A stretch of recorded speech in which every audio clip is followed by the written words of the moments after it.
Welcome back to the channel. If this is your first time here, welcome. We talk about business, personal finance, investing, and success. If any of that sounds good to you, go ahead and hit the subscribe button, ring the bell, and you'll be notified when we do a new video. Today we're talking about 6 ways that we make mistakes when we're investing in our 401k. And the first thing that we make the mistake in is not knowing our benefits.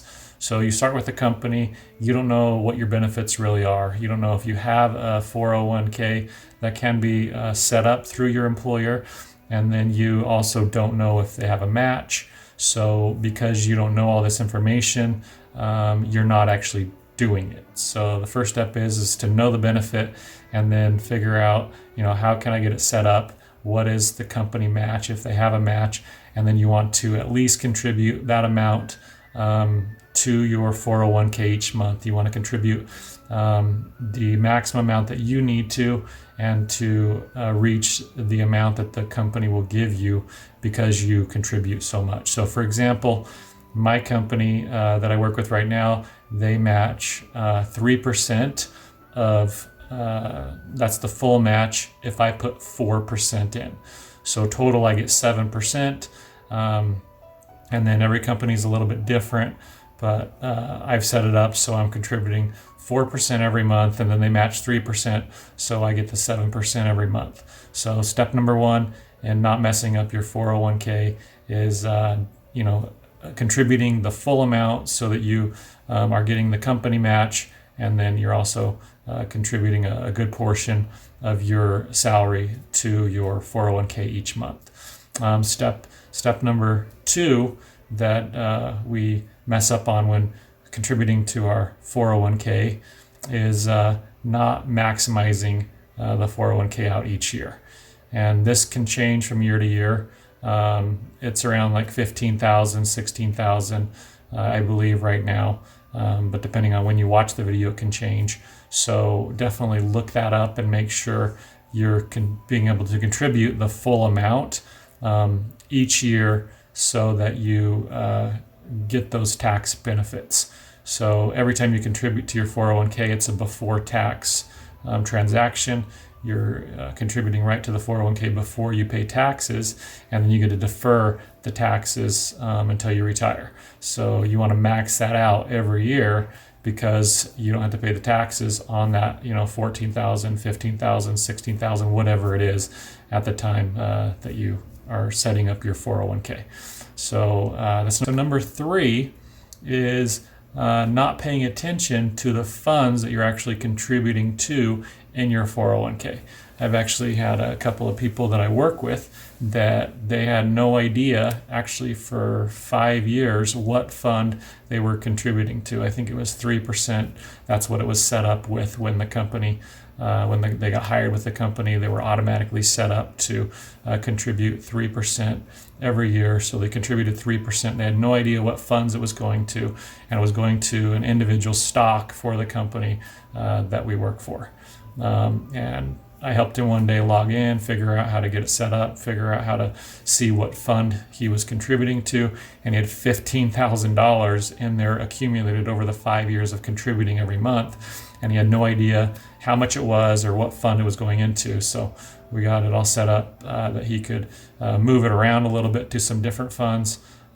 So it's good to check in on it every 6 months, every 12 months to see what the funds are doing that you're contributing to. And the best, safest way is to contribute to an index fund, the S&P 500 index, NASDAQ index, the Dow, an index fund, or a mutual fund that's going to continue to go up with the entire market. Don't risk your 401k on an individual stock. So that's where mine is invested right now, in an index fund in the S&P 500. So that's number 3 in messing up your 401k, is not knowing where the money's going. So don't make that mistake. Go ahead and check yours out and make sure you're contributing to an index fund, not an individual stock. And on to number 4. So number 4 is borrowing from your 401k. You don't ever want to borrow from it or withdraw from it. So if you withdraw from it, you actually get taxed like at 50%. So you don't want to be paying taxes on that high amount, because you're never going to be able to make any money or have any money by the time you retire if you're being taxed. You say you take $5,000 out of your 401k as a withdrawal, then you have to pay $2,500 tax on that $5,000. So you get taxed at a really high rate. Does not make it worth you taking out any money of your 401k as a withdrawal. And then borrowing from it, you never want to borrow from it, because then you're going to be paying interest on your own money. So you have to pay it back. It's just like any other kind of a loan. You're not going to ever borrow more money to have a greater net worth, or borrow money to basically get wealthy. All the wealthy people get wealthy because they're buying assets, stocks, real estate, gold at some points, but mostly stocks and real estate is a good thing to stick to. So never borrow or withdraw from your 401k. Don't make that mistake. Number 5 is if you ever switch jobs, or you quit your job and you start doing something at home, something you're self-employed, you will continue. You always want to continue to contribute to your 401k after you switch your job, or you start working, your personal employment. So always contribute to the same one that you have, or set up a different one, and contribute to it every year to that maximum, the 14, 15, 16,000, whatever the maximum is that you can contribute, because you still don't have to pay the taxes on that, got 15,000 contributed that year. So if you ever switch jobs, do not make the mistake of continuing to contribute to your 401k. So step number 6 in not messing up your 401k is you do not want to rely solely on your 401k for your retirement. So you want to set up a brokerage account and contribute to that, just like you're contributing to your 401k. So invest in other mutual funds or index funds through your brokerage account, just like you're contributing to your 401k every month. So it will continue to go up with the market, with inflation, with asset price appreciation. Do not rely solely on your 401k for your retirement. Set up that secondary brokerage account, or a couple of brokerage accounts, and contribute to 2 or 3 of them outside of your 401k. They are taxable accounts, but that's okay. You can continue to contribute to them, and you can pay taxes when you retire, no problem. But you do want to not rely solely on the 401k. You want to contribute to the other accounts just as much or more if possible. I contribute way more to my brokerage accounts than I contribute to my 401k, because the growth is amazing, and it's a better way of just saving money in a savings account.